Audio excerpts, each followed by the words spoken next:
ముఖ్యమంత్రి చంద్రబాబు ఎన్నికల ముందు ఇచ్చిన మాటను నిలబెట్టుకుని ఇంటి వద్దే పింఛన్లు ఇప్పిస్తున్నారని మంత్రి సవిత అన్నారు. శ్రీ సత్యసాయి జిల్లా మడకశిర మండలం గుండుమలకకు ఆగస్టు 1న పింఛన్ల పంపిణీకి సీఎం రానున్న నేపథ్యంలో స్థానిక ఎమ్మెల్యే ఎంఎస్ రాజుతో కలిసి మంత్రి ఏర్పాట్లను పరిశీలించారు. చంద్రబాబు తన నియోజకవర్గానికి వచ్చి పింఛను పంపిణీ చేస్తానని చెప్పడం చాలా ఆనందంగా ఉందని ఎమ్మెల్యే ఎంఎస్ రాజు అన్నారు.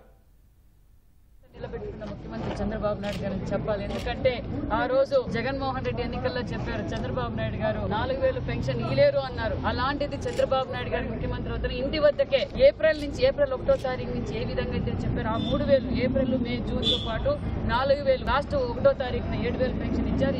ఈసారి కూడా 1వ తారీఖు ఇంటి వద్దకే పెన్షన్ స్వయాన చంద్రబాబు నాయుడు గారే ఈ ప్రాంతానికి వచ్చి ఇస్తున్నారనే విషయాన్ని కూడా తెలియజేస్తున్నారు. గౌరవ ముఖ్యమంత్రి చంద్రబాబు నాయుడు గారు మొట్టమొదటిసారిగా మడకశిర నియోజకవర్గానికి రావడం, ఇక్కడ శాసనసభ్యుడిగా ఈ ప్రాంత ప్రజల తరపున నేను ఆయనకి కృతజ్ఞతలు తెలియజెప్పుకుంటాను. తాగడానికి కూడా నీరు లేనటువంటి ప్రాంతం, నిరుద్యోగ సమస్య ఉన్నటువంటి ప్రాంతం, వ్యవసాయానికి నీరు లేక పొలాలు బీడు పెట్టుకుంటున్నటువంటి ప్రాంతం, దాదాపు 40,000 కుటుంబాలు కర్ణాటక పక్క రాష్ట్రానికి వలసపోయినటువంటి ప్రాంతం. ఈ ప్రాంతానికి చంద్రబాబు నాయుడు గారు రావడం, పెన్షన్ ఇచ్చే కార్యక్రమంలో ఈ నియోజకవర్గాన్ని ఎంచుకున్నందుకు ఈ నియోజకవర్గ శాసనసభ్యుడిగా మనస్ఫూర్తిగా ఆయనకి కృతజ్ఞతలు తెలియజేస్తూ